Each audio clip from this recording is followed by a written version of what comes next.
이 하나님 말씀 사도행전 2장 4절에서 42절까지 좀 많아요. 2장 4절에서 42절까지 함께 할까요? 시작. 그들이 다 성령의 충만함을 받고 성령이 말하게 하심을 따라 다른 언어들로 말하기를 시작하니라. 그때에 경건한 유대인들이 천하 각국으로부터 와서 예루살렘에 머물러 있더니 이 소리가 나오매 큰 무리가 모여 각각 자기의 방언으로 제자들이 말하는 것을 듣고 소동하여 다 놀라 신기하게 여겨 이르되 보라, 이 말하는 사람들이 다 갈릴리 사람이 아니냐. 우리가 우리 각 사람이 남곳 방언으로 듣게 되는 것이 어찌됨이냐.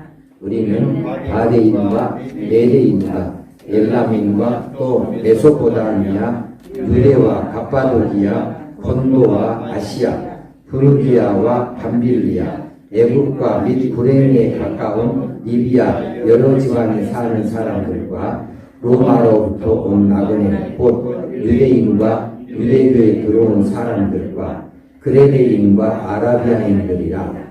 우리가 다 우리의 각 언어로 하나님의 큰 일을 말함을 듣는도다 하고 다 놀라며 당황하여 서로 이르되 이 어찌된 일이냐 하며 또 어떤 이들은 조롱하여 이르되 그들이 새 술에 취하였다 하더라. 베드로가 11 사도와 함께 서서 소리를 높여 이르되 유대인들과 예루살렘에 사는 모든 사람들아, 이 일을 너희로 알게 할 것이니 내 말에 귀를 기울이라.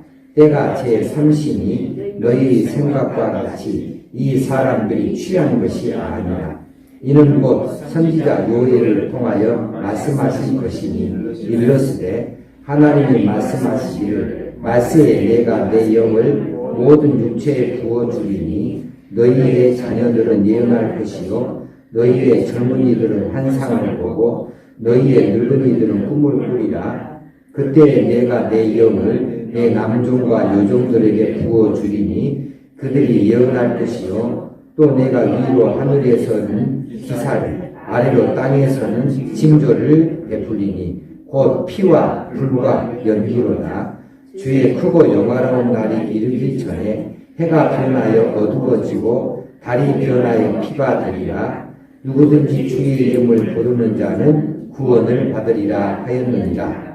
이스라엘 사람들아, 이 말을 들으라. 너희도 아는 바와 같이 하나님께서 나사렛 예수로 큰 권능과 기사와 표적을 너희 가운데서 베푸사 너희 앞에서 그를 증언하셨느니라. 그가 하나님께서 정하신 뜻과 미리 아신 대로 내준 바 되었거늘 너희가 복 없는 자들의 손을 빌려 못 박아 죽였으나 하나님께서 그를 사망의 고통에서 풀어 살리셨으니 이는 그가 사망에 매여 있을 수 없었음이라. 다윗이 그를 가리켜 이르되 내가 항상 내 앞에 계신 주를 배웠음이며 나로 요동하지 않게 하기 위하여 그가 내 우편에 계시도다. 그러므로 내 마음이 기뻐하였고 내 혀도 즐거워하였으며 육체도 희망에 거하니 이는 내 영혼을 음부에 버리지 아니하시며 주의 거룩한 자로 썩음을 당하지 않게 하실 것이니라. 주께서 생명의 길을 내게 보이셨으니 주 앞에서 내게 기쁨이 충만하게 하시리로다 하였으므로 형제들아, 내가 조상 다윗에 대하여 담대히 말할 수 있노니 다윗이 죽어 장사되어 그 묘가 오늘까지 우리 중에 있도다. 그는 선지자라. 하나님이 이미 맹세하사 그 자손 중에서 한 사람을 그 위에 앉게 하리라 하심을 알고 미리 본 거로 그리스도의 부활을 말하되 그가 음부에 버림이 되지 않고 그의 육신이 썩음을 당하지 아니하시리라 하더니 이 예수를 하나님이 살리신지라. 우리가 다 이 일의 증인이로다. 하나님이 오른손으로 예수를 높이시매 그가 약속하신 성령을 아버지께 받아서 너희가 보고 듣는 이것을 부어주셨느니라. 다윗은 하늘에 올라가지 못하였으나 친히 말하여 이르되 주께서 내 주에게 말씀하시기를 내가 네 원수로 네 갈등상이 되게 하기까지 너는 내 우편에 앉아 있으라 하셨도다 하였으니 그런즉 이스라엘 온 집은 확실히 알지니 너희가 십자가에 못 박은 이 예수를 하나님이 주와 그리스도가 되게 하셨느니라 하니라. 그들이 이 말을 듣고 마음에 찔려 베드로와 다른 사도들에게 물어 이르되 형제들아 우리가 어찌할꼬 하거늘 베드로가 이르되 너희가 회개하여 각각 그리스도의 이름으로 세례를 받고 죄사함을 받으라. 그리하면 성령의 선물을 받으리니 이 약속은 너희와 너희 자녀와 모든 먼데 사람 곧 주 우리 하나님이 얼마든지 부르시는 자들에게 하신 것이라 하고 또 여러 말로 확증하여 구원하여 이르되 너희가 이 패역한 세대에서 구원을 받으라 하니 그 말을 받은 사람들은 세례를 받으며 이날의 신도의 수가 3,000이나 더하더라. 그들이 사도의 가르침을 받아 서로 교제하고 떡을 떼며 오로지 기도하기를 힘쓰니라. 아멘. 오순절 성령 강림 사건에 관련하여서 말씀이 또 계속 세 번째로 이어지겠습니다. 부모님 버리면 조금 몰래야 이 영상이가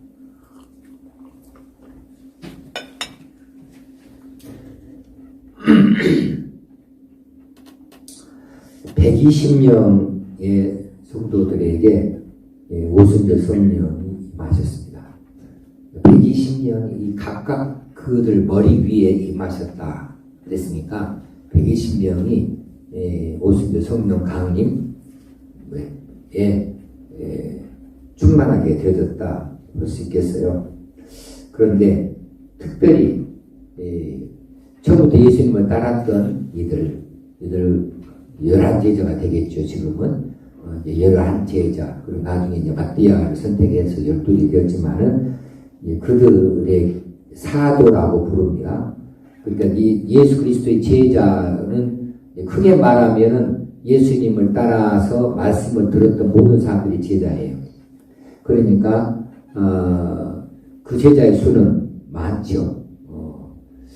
또 때로는 500명도 되고 그런 더 많은 수도 될 수 있겠고요.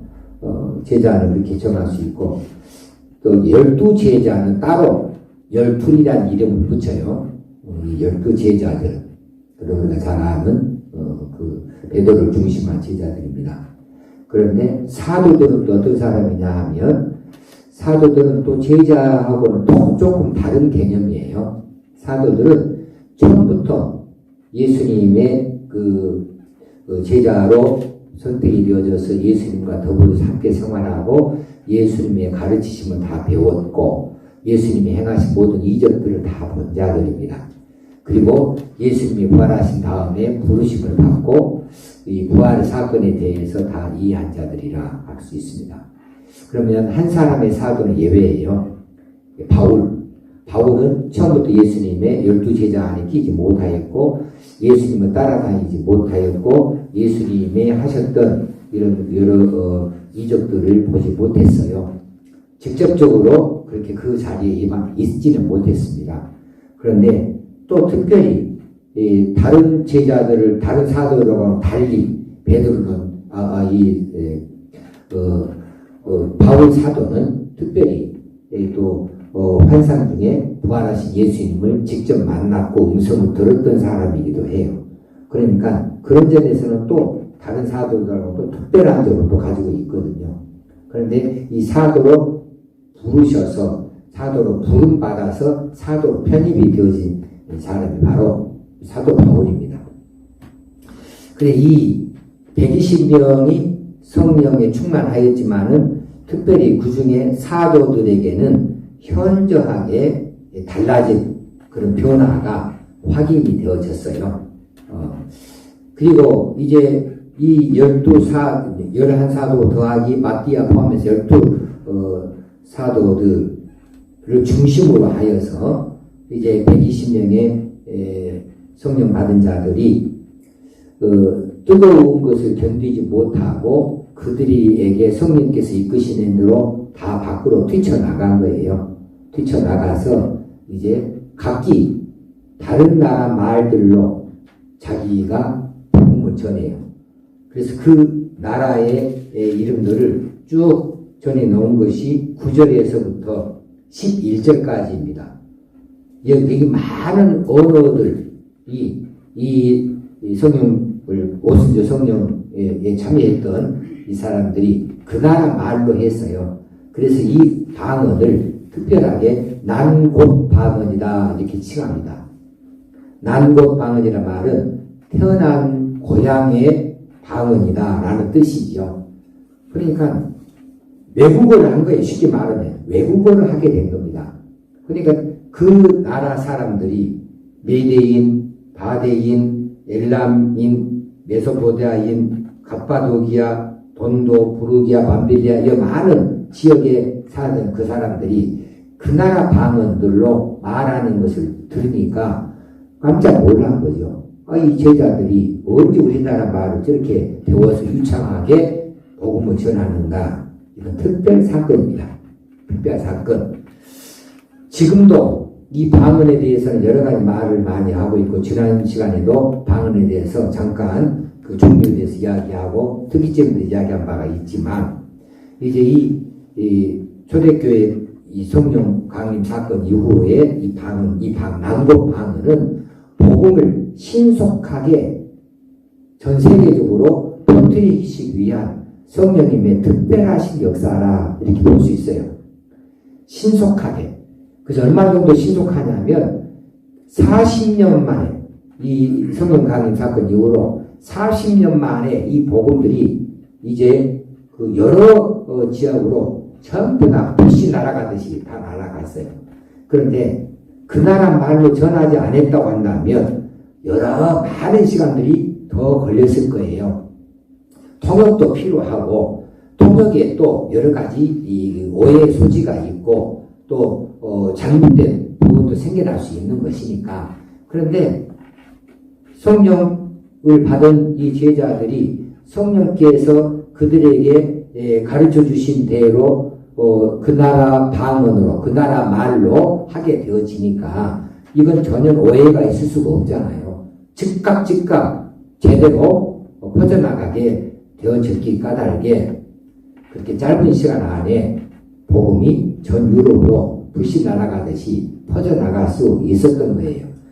특별히 지금 어떤 시기냐면은 지금 오순절이에요. 오순절은 이 유대인들에게 있어서는 큰 명절이기 때문에 각 곳에 흩어져 있던 유대인들이 이제 이 오순절을 지키기 위해서 예루살렘으로 다 들어옵니다.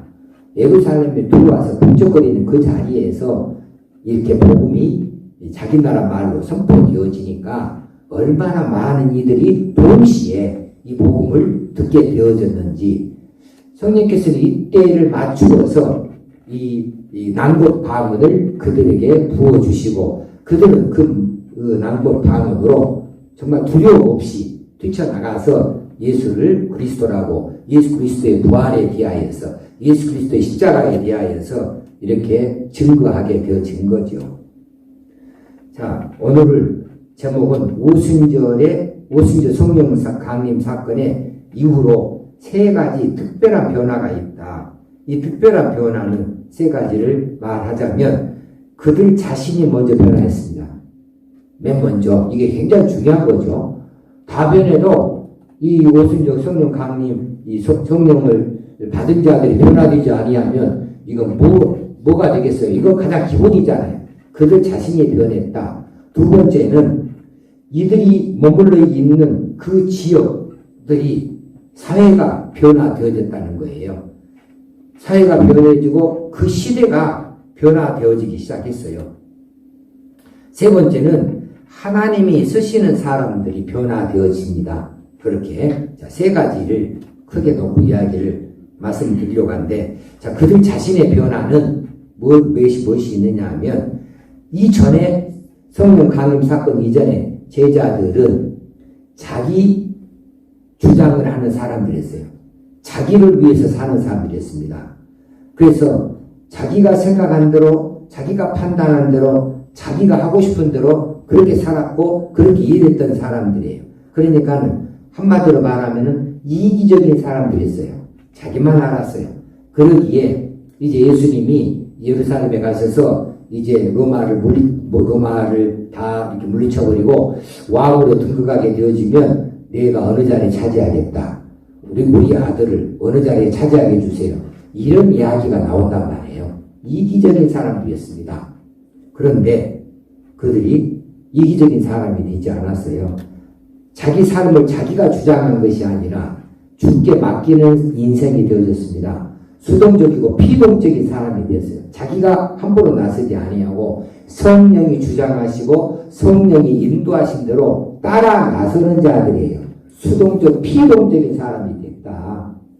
그러니까는 이제 우리가 이것이 굉장히 중요한 일이거든요. 예수 믿은 다음에 우리가 기도할 것이 내게 이것을 주옵소서, 내가 이 자리에 이르게 해주세요, 내가 무엇을 할 수 있게 해주세요, 무엇이 필요합니다. 이런 기도를 우리는 많이 요청을 하는데 우리 믿음을 위해서 별로 기도를 많이 안 하거든요. 근데 우리가 정말 하나님께서 우리에게 요구하시는 기도는 내가 변화되어지는 기도예요. 내가 잘못했다고 하는 것을 고쳐나가서 하나님이 원하시고 바라는 사람으로, 복음에 합당한 사람으로, 하나님 나라에 합당한 사람으로, 하나님의 사람으로 합당하게 나를 변화시켜주는 데에 기도가 맨 먼저 나서야 되고, 이 기도가 중요한 것이거든요. 우리가 복권이 당첨되어 있어서 10억을, 20억을, 30억을 가진들 내가 어떤 삶에 변화 있는 것보다 이것이 더 크다 말할 수 없잖아요. 내가 어느 자리에 이른다 해도 내가 하나님께 인정받는 것보다는 아무것도 아니잖아요. 그래서 정말 중요한 것은, 우리 기도에 중요한 것은 내가 하나님 앞에 합당한 사람으로 바로 서는 것, 그렇게 변화되어져 가는 것이 필요하는데, 그런데 우리가 복음을 알아요. 계명도 알아요. 그런데 잘 안 되잖아요. 나라는 사람이. 지금도 이기적이고, 지금도 내가 편한 것만 찾고, 지금도 내 식구들만 중요하고, 다른 것은 다 뒤잖아요. 우리는 옛날 습관처럼 지금도 살잖아요. 그래서 이제 우리가 정말 기도할 때 필요한 것이 뭐냐 하면, 내가 내 마음대로 살지 않도록 해달라는 거예요. 내가 내 마음대로 살지 않도록 해달라고, 성령의 인도를 깨닫게 해달라고. 성령께서 이렇게 하기를 원하시는구나. 이런 일이 왜 있지? 성령께서 지금 이걸 원하시는구나 하고 문득문득 자꾸 깨닫게 해서 내가 성령의 인도를 따라가는 사람이 되게 해달라고, 그렇게 기도할 일이고, 그렇게 하자면 나는 내 안에 힘이 없어야 돼요. 내가 이를 살만하다 그러면 내가 내 마음대로 주장합니다. 내가 이것을 알만하다 그러면 내가 내 반대로 합니다. 그러니까 내 머리를 비워주세요, 내 힘을 빼주세요 라고 하는 기도가 사실은 중요한 기도예요. 하나님, 내게서 내 힘을 빼버리세요.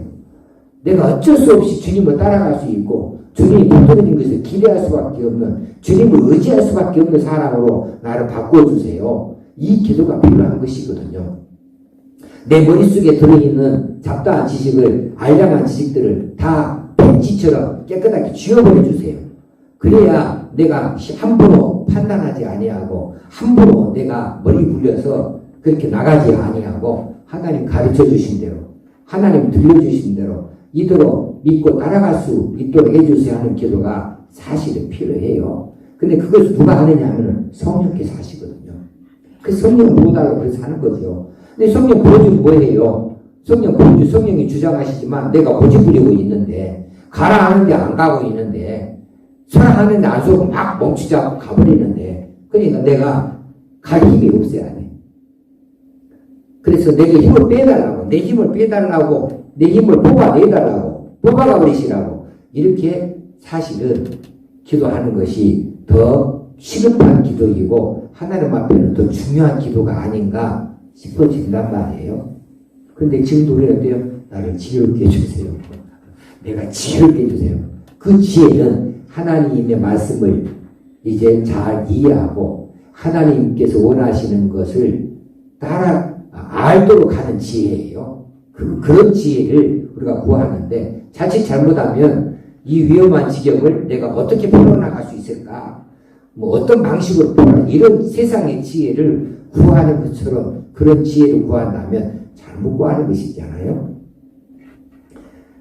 우리가 세상 사람보다 그런 지혜에 비해서 더 뛰어난 사람이 되려고 하지 아니하고 하나님을 아는 지식, 하나님의 뜻을 파악하는 이 지혜를 우리가 더 많이 알도록, 세상 사람보다 더 많이 알도록 그렇게 우리가 자랑스럽게 이것을 내밀 수 있어야 되지 않겠습니까? 그래서 우리가 이 성령에 충만한 이들의 그 뒤에 변화된 모습을 보니까 지 인생 지가 살지 않더라는 거예요. 성령께서 이끄신 대로 해요. 자, 적극적으로 본다면 그들은 다 겁쟁이였습니다.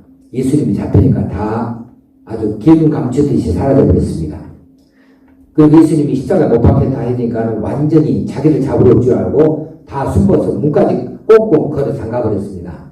바깥에 절대 안 나옵니다. 그럴 만큼 겁쟁이들이었는데 성령 충만 받는다면 어떻게 됐어요? 뛰쳐나갔어요. 거리로 뛰쳐나갔습니다. 많은 사람이 있는 자리에 뛰쳐나갔습니다. 가서 아주 담대하게 증거합니다. 예수가 그리스도라. 너희들이 십자가에 못 박은 예수를 하나님께서 이렇게 세우셨다고, 다시 살리시고 주와 그리스도가 되게 하셨다고 36절의 말씀이 중요하거든요. 이렇게 이야기를 하는 사람으로 바뀌게 됐단 말입니다. 변화됐어요. 자, 성령의 이끄신 대로 따라 나서는 자들이 됐습니다. 자기의 안전을 생각하는 사람들이 아니에요. 자기 생각대로 자기 판단을 하는 것이 아니잖아요. 성령께서 이끄신 대로 그냥 끌려가면서 그렇게 따라가면서 그렇게 살아가는 사람들이 됐습니다. 그리고 그런 일을 하게 될 때에 그들이 받은 방언을 충분하게 활용을 해서 복음을 전하는데 아이고 부끄럽다. 내가 지금 뭔 소리 하고 있는 거지? 그런 의심이 아니고 충분하게 그 받은 방언을 효과적으로 사용하는 자들이 되어졌다. 성령께서 부어주신 것을 충분하게 활용을 하더라, 사용을 하더라는 거죠. 자, 그리고 그들이 어떤 변화가 되느냐 하면은 다른 사람들이 보고 알 만큼 변화가 되어버렸어요. 다른 사람들이 이 제자들의 달라진 점을 보고 다 알 만큼, 저 친구 변화됐네, 저 친구 달라졌네, 무엇이 저렇게 만들어 놓았지? 이렇게 할 만큼 그들이 달라져 버렸습니다. 11절에 우리의 각 언어로 하나님의 큰 일을 말함을 듣는다 하고 다 놀라서 방황하여 서로 이르되 이 어찌된 일이냐 하며, 그렇게 많은 사람은 자기들이 변했다고 자기들만 알고 다른 사람들이 눈치 못 챈 것이 아니라 다른 사람들 많은, 그것도 대중이 알 만큼 그들이 변화되어졌다는 거예요. 얼마만큼 아냐면은 놀래 자빠질 만큼 그들이 변화되어졌다. 그들이 무식한 갈릴리 어부 출신들 아닙니까? 그들이 갈릴리 어부 출신들이죠. 그런데 그들이 자기 나라 그 나라 말을 하니까 심지어 어떤 사람들을 조롱해서 이르되 그들이 새 술에 취하였다 하더라. 술 취해서 그냥 좀 함부로 짓거리는 소리다. 이렇게 그 나라 말을 모르는 사람들은 그런 말 하겠죠. 근데 그 나라 사람은 정확하게 자기 나라 말 하니까 이런 말 못하지. 근데 옆에서 지켜보는 사람들은 그 입에서 나오는 말이 유대어가 아니거든. 아람어가 아니거든. 헬라어도 아니고 이상한 소리를 짓거리니까 그들이 말할 때는 술 취해 사는 소리처럼 이렇게 생각할 만큼 그들이 불안무식한 사람들이었지만 그들을 놀라게 할 만큼 방언의 은사를 입어서 그렇게 변화되어진 모습을 보여주었다. 그리고 그들의 담대함에 대해서 이전에 보던 친구들이 아니에요. 이제는 아주 대단히 담대하고 자신만만하고 아주 기쁨이 충만하고 아주 사명감에 불타있고 하는 모습들의 제자를 보면서 다 이거 뭔 일이 있다 이렇게 눈치챌 만큼 알아챌 만큼 그들이 변화되어졌다는 사실입니다. 그러면 이것이 그대로만 역사로 흐르면은 그래는 갑다 그럴 텐데 우리가 어떻게 될 것인가에 필요하죠. 우리가 성령 충만하게 되어지면 내가 알고, 가족이 알고, 직장에서 알고, 손님들이 알고, 내 단골들이 알고, 이웃들이 알 만큼 내가 뭐 변화되어진 것이 있을까? 그래, 방언은 이 시대에, 그래, 이런 난고 방언이 이 시대에 귀하다 하니까 그런 것은 아니라도 내 얼굴의 표정은 정말 기쁨으로 충만한가? 내가 믿음을 지키고 사는 일에 자신만만한가? 그리고 그 자랑스럽게 생각하는가? 그리고 예수 그리스도를 전하는데 아주 당당할 수 있는가? 그런 부분에 있어서 우리가 우리 자신을 돌아볼 수 있어야 되겠고, 우리 스스로를 깨달아 볼 때는 나는 능동적인 사람이냐, 수동적인 사람이냐, 이 부분을 나는 내가 내 맘대로 사는 사람이냐, 아니면 성령 계시 끄시는 대로 말씀의 주장을 따라가는 대로 말씀 따라 사는 사람이냐에 대해서는 스스로 생각해 볼 일이 많이 있다는 사실입니다. 그 두 번째로, 그들의 변화는 그들의 변화로 끝난 것이 아니라 그들로 인하여서 다른 사람들이 변화되어집니다. 다른 사람들이 변화되어져서 다수가 변화되어졌다 그러면 이 다수가 모이면은 사회라고 하는 거죠. 사회가 변화되어진 거예요. 무엇이든지 지금 어제도 그제도 불이 나가지고 많은 산을 태웠어요. 자, 그 불이 그렇게 큰 불이 일어났는데 그 불이 되기까지 원인이 없이 된답니까? 어디다가 소금을 뿌려놨는데 불이 붙어가지고 저 불이 불로 바뀌었다 이런 건 없잖아요. 작은 것이라도 불씨가 있었기 때문에 저 큰 불이 되는 것이거든요. 그러니까 이 사회가 변화된다면 이 사회가 그냥 변화되는 것이 아니에요. 그렇지 않겠습니까? 우리 가족이 변화된다. 우리 가족이 그냥 어디 한번 해수욕장 갔다 왔더니 변화되어집니까? 우리 가족에도 변화될 만한 무언가가 들어가야 변화되는 거예요. 무언가가 변화 요소가 있어야 되는데, 자, 제자들이 변화되지 않았다면 그 다중, 그 많은 사람들이 변화되어졌을까? 그 사회가 변화되어졌을까? 결코 있을 수 없는 일이죠. 자신의 변화가 없이는 주변의 변화가 없다. 이거 영어 속담에도 있는 겁니다. 자, 불과 그들이 30-40년간 복음을 전파한 이 십자가의 복음이 전 유럽을 덮을 만큼, 퍼져나갈 만큼 놀라운 그런 전파력을 가졌는데, 그 전파력은 어디서 나왔는가? 자기 자신들 변화되어진 것. 이 오순절 성령 강림으로 인하여서 변화되어진 그들, 또 그들 때문에 또 변화되어진 그들, 또 그들 때문에 변화되어지는 그들, 이렇게 불이 번져가기 시작해서 이런 사회까지 변화되어지는 놀라운 역사가 나타나게 되어지는 거죠. 자, 그러면 어떤 변화이냐? 다른 사람에게 어떤 변화가 있을까? 다른 사람들이 어떻게 됐을까? 첫째는 죄를 회개하였다는 사실이죠. 죄 회개 역사입니다. 오늘 본문에도 나오죠. 베드로가 설교를 합니다. 베드로가 한번 설교를 했어요.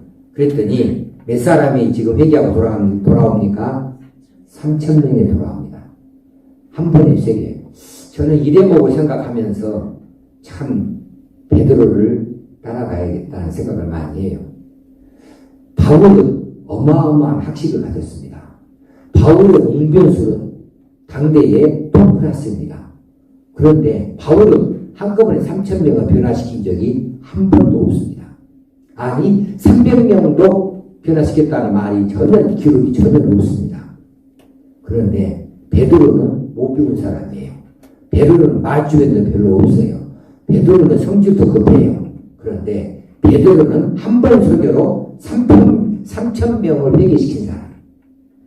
자, 그러면 베드로에게 임한 성령은 따로이고 바울에게 임한 성령은 또 따로입니까? 같은 성령인데 사람에 따라서 그렇게 역할을 다르게 하신 것을 볼 수가 있거든요. 자, 죄를 회개시키는 베드로의 설교를 듣고 그들이 다 같이 한 이야기가 있습니다. 무엇입니까? 형제들아, 우리가 어찌할 거예요? 형제들아, 우리가 어찌할꼬? 37절 말씀입니다. 그들이 이 말을 듣고 베드로의 설교입니다. 마음에 찔려 베드로와 다른 사도들에게 물어 이르되 형제들아, 우리가 어찌할꼬 하거늘 베드로가 이르되 너희가 회개하여 각각 예수 그리스도의 이름으로 세례를 받고 죄사함을 받으라. 그리하면 성령의 선물을 받으리니. 자, 죄를 회개시켰어요. 자, 이 베드로만이 아니에요. 다른 사도들도 나가서 그들의 회개를 촉구했습니다. 너희들이 십자가에 매달아 죽인 예수, 하나님이 부활시키 다시 살리셨다. 그리스도와 주로 삼으셨다. 너희도 너희 죄를 아느냐? 그거죠. 제일 큰 죄가 뭐입니까? 제일 큰 죄는 불신입니다. 안 믿는 죄예요. 하나님을 안 믿는 죄. 이 죄가 제일 큰 죄 아니겠습니까? 또, 이 하나님을 믿게 하려고 하는 데를 방해하는 죄. 이 죄가 그래서 큰 죄예요. 성령 방해죄. 그러니까 이 죄는 사함을 받지 못한다고 그렇게 못 박아버릴 만큼 중요한 것이죠. 그러니까는 예수 안 믿는 죄가 제일 큰 죄인데, 예수 믿도록 하는 것을 방해하는 죄. 이 죄가 그렇게 예수 안 믿는 죄만큼 큰 죄 아니겠습니까? 자, 예수를 안 믿는 죄, 불신의 죄, 이 죄를 회개했다. 그러면 다른 회개보다는 훨씬 소중한 회개죠. 그러잖아요? 이 회개만큼 중요한 회개가 어디가 있어요? 이런 회개를 그들이 할 수 있도록 변화되어졌다는 사실입니다. 변화를 시켰다. 자, 이 성령 충만한 이 제자들이, 이 사도들이 아니었다고 한다면 이런 일이 있을 수가 있었을까? 이런 이야기가 있죠. 말은 망아지를 낳고, 소는 송아지를 낳고, 사람은 아기를 낳는다 하잖아요. 저는 석가시는 못 없잖아요. 그래, 호박을 심으면 수박이 나는 법이 없단 말입니다. 다시 말하면, 사람이 사람을 변화시키는데, 성령 충만한 사람이 성령의 충만함을 베풀 수 있는 거다. 그래서 이 변화가 성령 충만한 이 사도들과 제자들의 이 사역으로 인해서 성령 충만한 사람들이 나타날 수 있는 거라는 거죠. 이건 전혀 우리가 의심할 바가 없는 이야기입니다. 오늘날도 마찬가지입니다. 참 그리스도인을 낳을 수 있는 겁니다. 거짓 그리스도인은 기껏해도 거짓 그리스도인만 낳을 뿐이에요. 근데 우리에게는 성령으로 인하여서 바꾸어지고 놀라운 변화가 생겨나는 가운데 제일 중요한 것이 전도인데, 전도가 가장 두드러지게 지금 나오거든요. 그러니까 이 전도를 할 수 있다, 전도를 한다고 하는 것은 성령의 역사함이 있다, 성령의 충만함이 있다라고 말할 수 있고, 그런 참 그리스도인이 성령을 받도록 하는 이 참 그리스도인을 낳을 수 있다라고 우리가 해석해 볼 수가 있겠습니다. 그들은 이제 다중 그 시대의 많은 사람들을 그렇게 변화시키는 것뿐이 아니고 사회가 변화되어졌어요. 사회가. 이전에는 예수 믿는 사람들이 박해받았습니다. 예수 믿는 사람들을 박해했어요. 그리고 예수 믿는 사람들을 숨어야 했어요. 그들은 찾아 나서는 사람들이었어요. 그런데 이제는 바뀌어지게 됐습니다. 예수 믿는다는 것을 당당히 드러내는 사람으로 이렇게 수면 위로 올라오게 되어졌고, 수면 위로 올라온 그들을 붙잡아다가 잡으려고 하는 이전의 사람들이 아니고, 그런 사회가 아니고, 이것이 용납되어지는 사회가 되어졌다는 거예요. 그래서 이 분위기라고 하는 것이, 이 사회적인 분위기가 확 바뀐 거예요. 예수 믿는 사람들에 대해서 그렇게 그 멸시하고 그 박해하고 그렇게 숨도 못 쉬게 했던 이런 사회적인 분위기가 오순절 성령 사건, 강림 사건을 기점으로 해서 바뀌게 되어졌어요. 성령이 놀라운 이런 역사도 역사이지만 그들의 변화, 제자들의 변화, 사도들의 변화로 인하여서 이제 그리스도인들이 많이 도처에 생겨나게 되어지고 교회가 도처에 많이 생겨나게 되어져서 사회적 환경이 바뀌게 되어졌다라고 하는 사실입니다. 이제는 그들이 활기치며 다니면서 예수를 전도해요. 그들이 감옥에 갇혀도 아주 당당하게 예수를 전해요. 풀어주면서 절대로 예수 전하지 말아게도 우리는 그렇게 할 수 없다. 우리가 보고 들으면서 말하지 아니할 수 없다고 당당하게 봤으면서 풀려나도 그렇게 당당하게 풀려나요. 그래서 죽인다 해서 죽여라. 죽여도 우리 영혼은 너희들이 죽이지 못하는 거다. 할 정도로 이렇게 당당해져 버리니 이 예수 믿는 사람들이 어찌할까 한 것이에요. 그런데 이제 로마 당국이 그 다음에 로마 당국에서 이제 이 예수 믿는 사람들에게 모든 그 로마 당국이 잘못한 것들을 뒤집어 씌우는 역할, 그것은 동경 지진 사건 때에도 우리 한민족들이 일본의 제격분들이 당한 그런 수모와 똑같은 케이스입니다만은 한 조선인들이 우물에다가 독약을 탔다. 이번에도 그 사건이 나왔어요. 이번 지진 때에도. 그래서 일본 신문에서 강력하게 그거 단속을 했습니다. 그렇게 해서는 안 된다. 그런 만큼 이제 그 모든 걸 뒤집어 씌우려고 할 때에 이 로마 박해 사건은 그렇게 로마 당국이 잘못한 것들을 그리스도인들에게 다 돌려서 그들이 면피하려고 그렇게 박해하다 보니 이제 아주 강력한 박해, 체포작전이 나오고 잡아다가 이제 불태워 죽이고 십자가에 못 박아 죽이고 냉수에 밥이 되고 하는 그런 강력한 그런 방해가 있어서 이제 다 예수 믿는 사람이 흩어져서 떠나갔습니다. 그런데 이 흩어져서 떠나간 바람에 전 유럽이 금세 복음화됐어요. 그들이 흩어져 간 바람에. 바울이 전도하기 좋은 것은 그런 사람들이 가는 데마다 있는 거예요. 회당이 가는 데마다 있는 거예요. 그리고 바울이 가서 이미 있는 그 바탕 위에서 그들이 예수 그리스도에 대해서 증거하기가 쉬웠던 거죠. 가르치기도 쉽고. 자, 이런 환경이 바뀌게 되어졌다라고 합니다. 드디어는 역사까지 바뀌게 되어집니다. 이제 나중에 우리가 말할 때는 이게 그 로마 캐톨릭 교회가 시작되어지는 것인데 이제 AD 591년에 이제 그 초대 교황 그레고리우스 1세가 등극을 하거든요.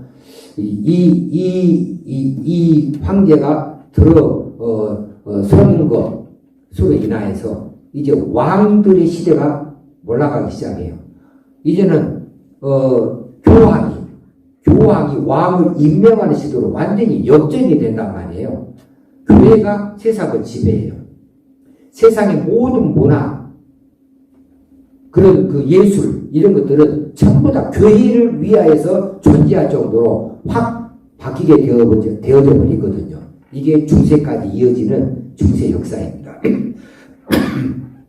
자, 여기까지 역사가 변화되어졌다. 왕권이 약화되어지고 교권이 강화되어지고 교회 중심의 문화가 펼쳐나게 되어지는 놀라운 변화가 생겨나게 되어진 거죠.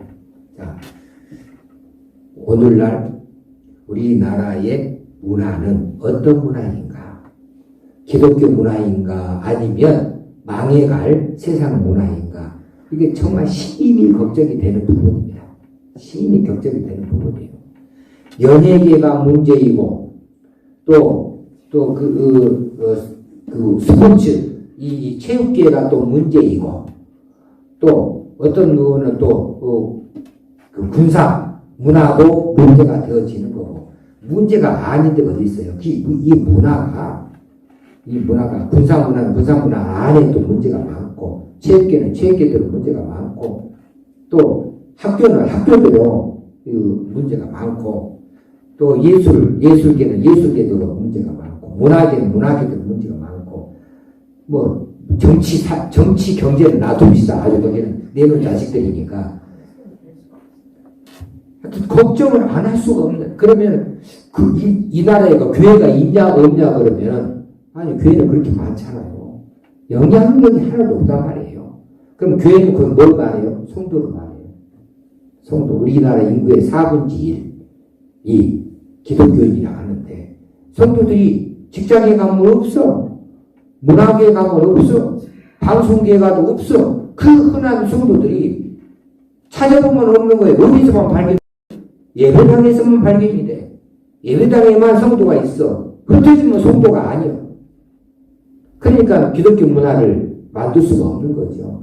그런데 한국 초창기 기독교 시대에는 이거 교회 문화였습니다. 우리나라가. 교회가 중심이 돼가지고 의료 기술이 들어오고, 교회가 중심에서 교육이 이루어지고, 교회가 중심이 돼서 문화가 이루어지고, 교회 중심이었거든요. 교회가 그만큼 발언권도 있었고, 그만큼 역할도 했어요. 근데 지금은 뭐예요? 손가락질만 받고 있잖아요. 그러니, 누구의 잘못이냐? 우리 모두의 잘못이죠. 한국교회 잘못이고, 우리 교회 잘못이고, 우리 개개인들 우리의 잘못이죠. 그러면 이것이 바뀌기를 하면 어떻게 해야 되는가?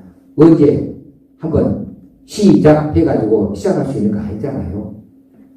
우리가 있는 자리에서 우리가 기독교 문화를 만들어 가야 됩니다. 우리가 내 있는 자리에서 내가 기독교 문화를 갖고 가야 돼요. 사랑을 바탕으로. 자, 세 번째.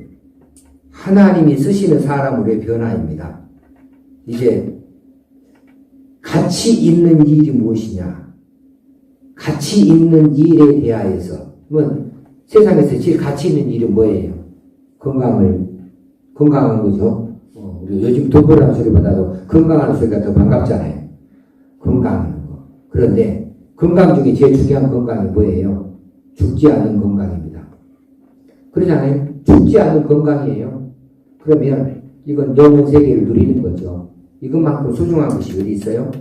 그 일에 부름받고 그 일에 수고할 수 있도록 일할 수 있도록 하나님을 쓰신다. 이건 최고의 사명이죠. 그렇게 하나님이 쓰시는 사람으로 바뀌게 되어진다. 하나님의 사업에 쓰시는 사람으로 그런 가치 있는 일에 쓰이는 사람으로 변화이다.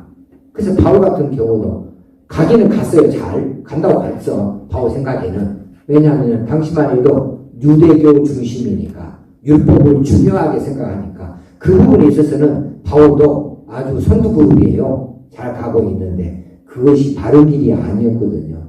그러니까 하나님께서 원하시는 바르게 쓰이는 가치 있는 일로 바울을 뒤집어서 돌려서 다시 사용하시는 하나님이 되어지시지 않습니까? 제자들도 마찬가지라는 거죠. 그러면 여러분과 저는 어쩐가? 아유, 나는요, 태생적으로 건강이 안 좋아서요. 나는 아는 것이 없어갖고요. 나는 배움이 적어서요. 나는 능력 있는 것도 없어요. 특출한 것도 없어요. 다 그랬습니다. 베드로가 그랬잖아요. 보라무시기인데 엄청난 소리를 해보잖아요. 자, 하나님께서는 쓰실 때에는 쓰시는 만큼 도구로 삼으신 만큼 필요한 것들을 갖추어 주십니다. 전쟁터에 나아가는 군사에게 총을 안 주는 정부가 어디가 있어요? 총을 안 주는 상관이 어디가 있어요? 반드시 주기 마련 아닙니까? 우리로 하나님의 사람으로 하나님께서 쓰시길 원하실 때에는 우리로 그럴 만한 능력을 주신다. 그럴 만한 또 실력도 주신다. 그렇게 하나님께서 갖추시고 쓰신단 말이에요. 우리가 돈이 필요하면 하나님께서 돈 뒷받침해 주신다고. 내가 입술이 두다다 하면 입술이 능한 자를 또 붙여주신다고. 모세에게 아론을 붙여주시듯이 하나님은 반드시 일할 수 있도록 그렇게 여건을 주시고 일을 시키시지 네가 알아서 해봐 임마 이런 것은 아니단 말이에요. 자, 교회를 세우는 일에 그들이 부름을 받았습니다. 예, 오순절 성령 강림 이후에 교회가 생깁니다. 성령께서 하시는 가장 큰 일이 뭐라고 했습니까? 뭐예요? 예수 그리스도의 십자가를 구원 사건을 개인에게 적용시켜주는 일. 개인에게 성령이 들어가셔서 그 사람이 예수 그리스도의 십자가를 믿게 하는 겁니다. 복음을 받아들이게 하는 역사예요. 그것을 깨닫도록 하고 그것을 믿도록 하는 거예요. 성령이 아니시거든 안 믿어집니다. 성령이 아니시거든 죽었다 살았다 네가 안 믿어집니다. 성령이 아니시거든 지가 누군데 나를 위해서 대신 죽어. 이게 이해가 안 되는 겁니다. 성령 역사가 아니거든 예수가 처녀한테 태어났다고 안 믿어지는 겁니다. 성령이 아니시거든 구약의 역사가 안 믿어지는 겁니다. 성령의 역사 아니면 하나님 계신 것을 알지 못하는 겁니다.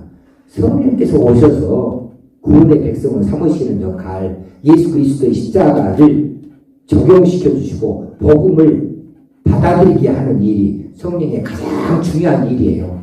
이것 때문에 오셨어요, 성령이. 그런데 이 성령 언제까지 계십니까? 세상 끝날까지 있어야 됩니다. 왜? 그 일을 그때까지 계속 지속이 돼야 되니까. 예수님이 그 일을 다 하시고 좋아. 예수님이 인간의 몸을 입고 있으니까 그렇게 될 수가 없는 거예요. 예수님은 이제 하늘 보좌로 올라가시고 하나님께 이 구원 사역에 대해서 완수했습니다. 시킨 일 다 잘했습니다 하고 보고하고 하나님께서는 그 복을 받으시고 예수님이 요청하셔서 성령 예수에게 임하였던 영을 세상에 보내주신 것이 이것이 바로 성령, 오순절 성령이란 말이에요.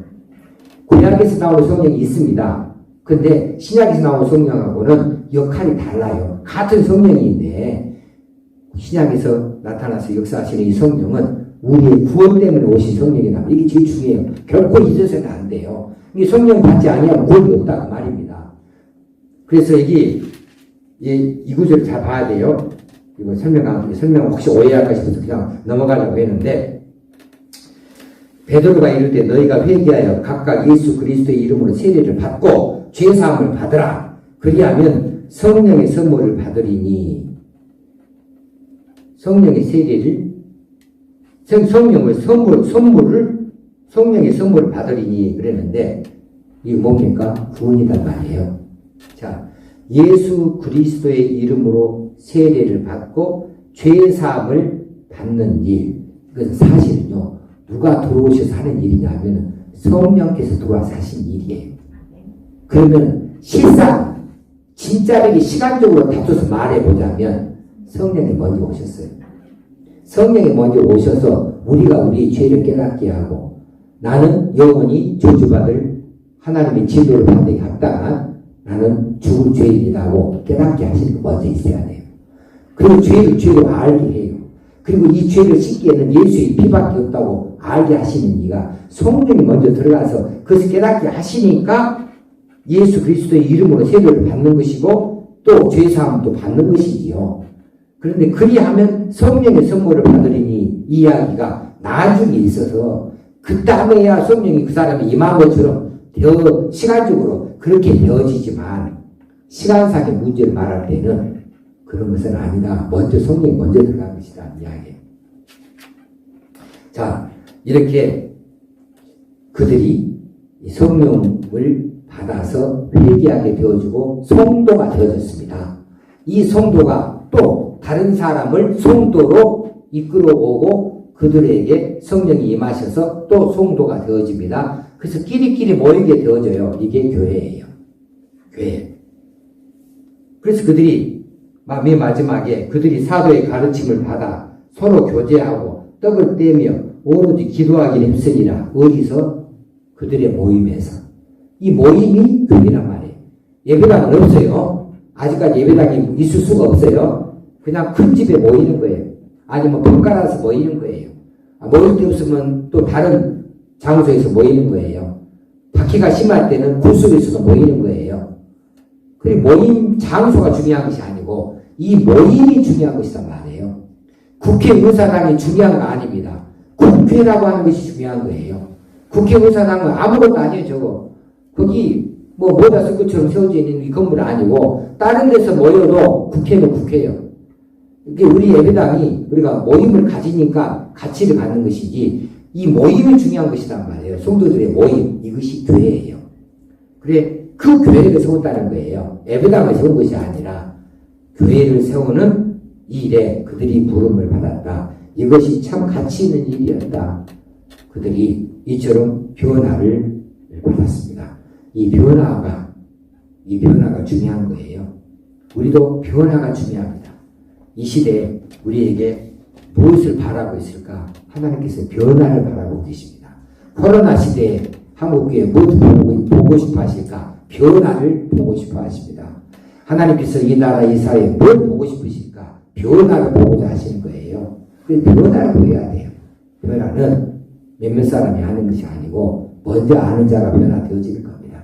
먼저 깨달은 자가 변화되어지고 그 사람을 통해서 또 다른 사람이 변화에 뛰어내 참여하게 되어지는 거죠. 자, 우리 변화 머릿속에 담고 내가 변해야 우리 가정이 변화되어진다. 우리 가정이 변화되어지고 우리 교회가 변화되어진다. 우리 교회가 변화될 때 광주 사회가 변화되고 이 나라가 변화되어진다. 변화에 불꽃이 불씨가 다 되어지길 바랍니다.